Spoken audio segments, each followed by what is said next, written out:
अस्सलाम वालेकुम। एक मरतबा फिर नेशनल बैंक क्रिकेट एरिना के अंदर मौजूद हूँ और यहाँ पर पाकिस्तान और इंग्लैंड के दरमियान जो दो टेस्ट मैचों की सीरीज़ है उसका पहला टेस्ट जो है वो कल से शुरू होगा 26 दिसंबर से। उसके लिए पीछे मेरे अकब में देखा जा सकता है कि तैयारियां जारी हैं, पिचेस के ऊपर काम जारी है, ग्रास को जो है वो सेट किया जा रहा है। इसके अलावा ये ब्रॉडकास्टर्स के जो कैमरा वगैरह हैं इनकी भी तैयारियां तकरीबन मुकम्मल हो गई हैं। अब ये पहला टेस्ट होगा। कौमी टीम जो है इंग्लैंड से पूरी वाइट वॉश हो चुकी है। अब ये जो न्यूजीलैंड से टेस्ट होगा, अब कितनी तवक्को है कि कौमी टीम जो है वो इसमें कामयाब होगी या किस तरह से उसको क्या स्ट्रेटजी अपनानी चाहिए और क्या क्या जो है तब्दीलियाँ होनी चाहिए और ताकि ये सीरीज़ हम किसी तरह जीत सकें। ये पहला मैच बल्कि जो टेस्ट है इसको लाजमी तौर पर जीत सकें। इस हवाले से मेरे साथ मौजूद हैं senior sports journalist Abdul Gaffar, जो कि एंकर भी हैं और इंतहाई जो स्पोर्ट्स है उसमें एनालिसिस करने में इंतहाई माहिर हैं। मेरे साथ मौजूद हैं, इनसे बात करते हैं। अस्सलाम वालेकुम। वालेकुम अस्सलाम। अच्छा, आप बताइएगा, ये कौमी टीम जो है पूरा इंग्लैंड से वाइट वॉश हो गई है, सब कुछ पता है ये बात तो अभी इस न्यूजीलैंड के साथ किस तरह देखते हैं, क्या होना चाहिए इस टीम के अंदर, किस तरह से तब्दीली हो? आज आपने बात भी सुनी है बाबर आजम की, क्या होगा? देखिए, प्रेशर तो होगा चूँकि आप अपनी होम सीरीज में 3-0 से तारीख में पहली मरतबा हारे हैं। लेकिन वो कहते हैं जैसे बाबर ने भी कहा कि different day, different team, different challenge, may be different result. लेकिन न्यूजीलैंड की टीम भी बड़ी बैलेंस है, उनके कप्तान अब तो चेंज हो गए हैं, टिम साउदी हैं केन विलियमसन की जगह। लेकिन मैं फिर भी देख रहा हूँ कि न्यूजीलैंड की टीम मे बी कि इंग्लैंड की तरह वो बैस बॉल, वो जो एग्रेशन वाली अप्रोच उस तरह से शायद ना डिस्प्ले करे, but they are very discipline, very skillful, experience भी है।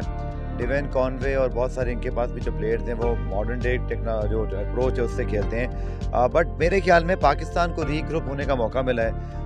लास्ट जब हम टेस्ट कवर कर रहे थे यहाँ पर इंग्लैंड का और अब न्यूजीलैंड का टेस्ट है तो ज़मीन आसमान का फ़र्क हो गया है, कमान चेंज हो गई है।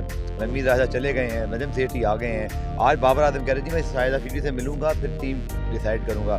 तो बहुत कुछ तब्दील हो गया है। बट लेट्स होप कि इतनी सारी तब्दीलियाँ हुई हैं तो टीम के रिजल्ट भी तब्दील हो जाए, क्योंकि आखिर में एक आम क्रिकेट शायक क्या देखता है यार, वो ये देखता है कि टीम जीतेगी या हारेगी। आई थिंक ज़रूर ये बिल्कुल ठीक बात है कि 4 मुसलसल टेस्ट मैचेस होम सीरीज़ में हारना, 3-0 से तारीख में पहली मरतबा आना, इसके बाद कुछ तो होना ही था, बट कितना जल्दी हो जाएगा ये तो हमें नहीं पता था। लेकिन अब भी लोग ये एक्सपेक्ट करते हैं कि भाई हमें रिजल्ट अच्छे ज़रूर मिलें। और मुझे ऐसे लगता है कि पाकिस्तान को इस सीरीज में बहुत मेहनत करना पड़ेगी। न्यूजीलैंड की टीम शायद इंग्लैंड की तरह बहुत खतरनाक नहीं है, और जैसे मैंने कहा they are very discipline side, और पाकिस्तान को मेहनत करना पड़ेगी, but Pakistan can beat them. अच्छा, प्लेइंग 11 जो होगा उससे कितने तब्दीलियाँ हो सकती हैं मुमकिन तौर पर आपके ख्याल में? देखिए, 3 तब्दीलियाँ आपको पता है कल टेस्ट स्क्वाड में हुई, 3 एडिशनल हैं बेसिकली, और तब्दीली तो नहीं कह सकते, 3 का इजाफा किया गया। साजिद खान आ गए, इसी तरह आपके पास जो है वो शाहनवाज धानी आए, और फिर हमने देखा कि मीर हमजा अवाम के शदीद मुतालबे पर, पुरजोर मुतालबे पर मिलाकर उनको टीम में रख लिया गया। मुझे ऐसे लगता है कि एटलीस्ट 1 से 2 तब्दीलियाँ तो होंगी। मे बी कि रिजवान जो आउट ऑफ फॉर्म है उनकी जगह हम एक डिफरेंट माइंडसेट टीम मैनेजमेंट का इस बार देखें, क्योंकि हेड कोच तो वही हैं और कप्तान भी वही हैं, लेकिन चीफ सेलेक्टर चेंज हो गए हैं पावर के साथ। उन्हें आते ही 3 तब्दीलियाँ करा दी। 3 तब्दीलियाँ ऐसी नहीं हुई। कल मैं यही बात कर रहा था जब इंटरनल सिलेक्शन कमेटी आई कि ये ज़रूर स्क्वाड में तब्दीली होगी, क्योंकि वरना फिर मकसद नहीं था ना।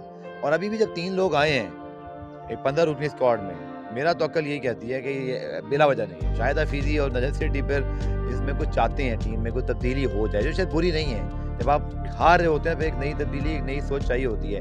मुझे ऐसे लगता है कि 1 से 2 तब्दीलियाँ हो सकती हैं। हम शायद साजिद खान, मीर हमजा को आते हुए देखें, सरफराज अहमद का मुझे चांस दिखाई देता है, बट लेट्स सी कि अब कप्तान कितनी हद तक कन्विंस होते हैं, क्योंकि कप्तान इससे पहले एक अलग अप्रोच से चल रहे थे। अब उनके ऊपर सोच जो है ना वो एक मिक्स हो गई है कि शाहिद हफीदी और जो टीम मैनेजमेंट अब नहीं है या जो बोर्ड की मैनेजमेंट है, बट मुझे लगता है कि वो चाहेंगे, अथॉरिटी दिखाना चाहेंगे कि 1 से 2 तब्दीलियाँ होनी चाहिए, और मेरे ख्याल में होंगी। रिजवान का तो जो आपने भी सुना होगा, मतलब माहिरीन तो कह ही रहे, जो आम तमाशाई आते हैं ग्राउंड के अंदर बड़े मतलब मायूस हैं उससे, रिजवान से। तो सरफराज का बनता है मतलब उसका नहीं।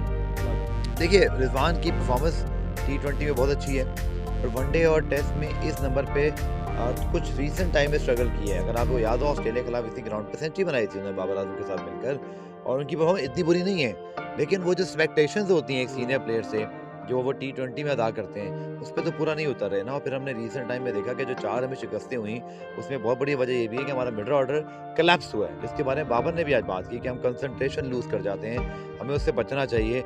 उसमें रिजवान की परफॉर्मेंस उस मेयार की नहीं है जो हम एक्सपेक्ट कर रहे थे। सरफराज को भी चैलेंज होगा क्योंकि उनकी भी परफॉर्मेंस रिजवान जैसी ही रही है पीक टाइम्स में, लेकिन वो कप्तान थे और उसके बावजूद मुझे लगता है कि शायद उस दौर में उन्होंने अपने आप को इतना अच्छा फ्रंट पे नहीं लेकर आए। बट शायद कभी-कभी किस्मत आपको दूसरा मौका देती है।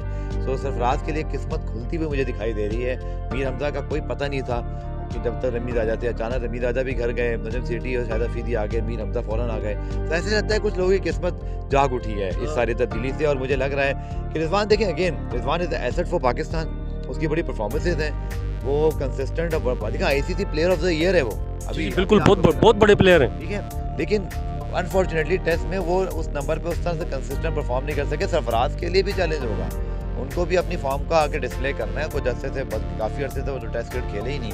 But it will be very interesting situation कि कल जब बाबर टॉस पे आते हैं तो हमें क्या इलेवन दिखाई देती है, बट सरप्राइज होंगे, मेरा ये ख्याल है। ठीक है, इंशाल्लाह ताला अगर सरफराज आता है रिजवान की जगह, जिस तरह से आपने कहा, उसको परफॉर्म करना होगा हर सूरत में। और इतनी तब्दीलियाँ हो रही हैं तो इंशाल्लाह ताला उम्मीद है कि कौमी टीम जो है कुछ ना कुछ करके दिखाएगी। हाँ, मैंने इसे कहा कि 4-0 आपका ओवरऑल 4 मैचों में 70 साल में पहली मरतबा सीरीज वाइट वॉश हो जाए, तो यकीन तो लिए बनती थी। बट वो तब्दील सिर्फ शेर राजा की तब्दील होने से होगी, क्योंकि वो क्रिकेट तो खेलते ही नहीं थे। आपको माइंड तब्दील करना है कप्तानी के अंदर, आपको माइंड सेट तब्दील करना है सिलेक्शन के अंदर। सो बाबर के लिए इस पूरी जो टीम उतरेगी कोचेस के लिए, ये बहुत बड़ी सीरीज़ है। इस सीरीज़ के नतीजे पे बहुत कुछ डिपेंड करेगा। ठीक है, शाहीन शाह अफरीदी की जो है ना, मैं तो ये, मेरे ज़हन में तो ये आता है कि वो अगर आ जाए तो फिर शायद इतनी तब्दीलियाँ भी ज़रूरत भी नहीं पड़ती। ये लैप्स है ना बहुत ज़्यादा हमारा। बिल्कुल, आपने सही कहा, क्योंकि पाकिस्तान की इस हालिया परफॉर्मेंस के जो डिप है, इसमें बहुत बड़ा एक मसला भी इंजरीज़ का भी है। नसीम शाह शायद अब फिट हो गए, वो आएंगे तो कुछ फ़र्क पड़ेगा। शाहीन शाह अफरीदी नहीं खेल रहे, बट ख्याल में एक बॉलर के होने ना होने से कुछ होना नहीं चाहिए। बड़ी टीमें हमेशा अपनी रिकवरी बैकअप प्लान रखते हैं।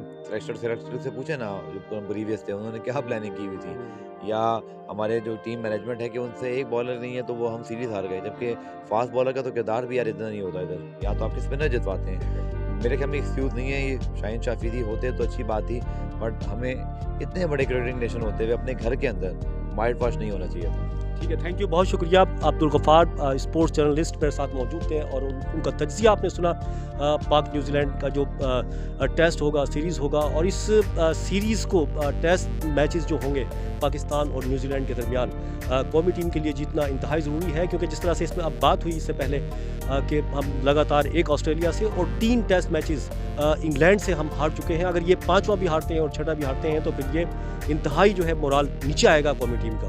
तो हमें उम्मीद है इंशाल्लाह ताला जो कौमी क्रिकेट टीम है वो अच्छा परफॉर्म करेगी। नए प्रोग्राम के साथ फिर हाजिर होंगे, जब तक के लिए अब्दुल कदीर राना को इजाज़त दीजिए।